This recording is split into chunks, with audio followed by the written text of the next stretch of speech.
This is our Education Symposium Day, which always happens in May each year. And this year in particular, it's the year we've launched an education strategy at LSE, in fact LSE's first education strategy. At the symposium today, we're exploring what a research-informed education means, what that is.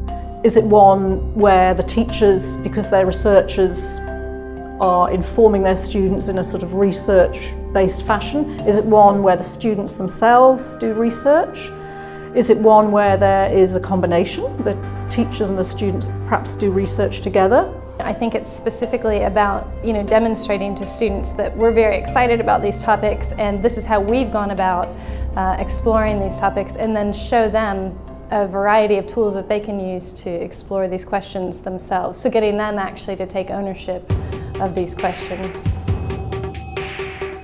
We've put a panel together in an attempt to sort of unpack that.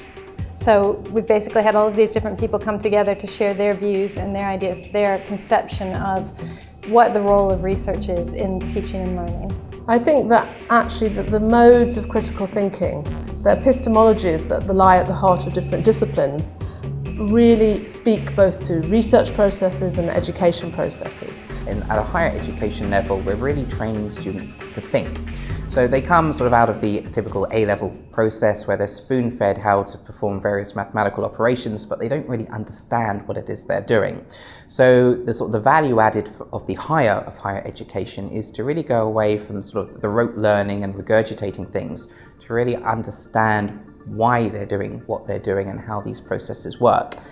And so what I was trying to do was introduce some insights from the pedagogic literature on the relationship between education and research and potential synergies between the two, so that academics have a framework for thinking about how they might integrate processes of research and the content of research into the curriculum.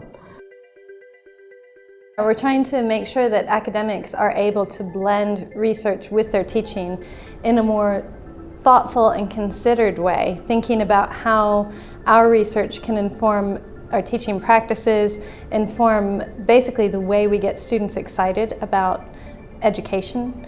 And so what we're really trying to do is resolder a link that was broken between research and education, and really go back to basics and think about, well, what are the ways of thinking and practicing in the discipline? How do we do research? And surely these are similar to the ways in which we want to educate our students.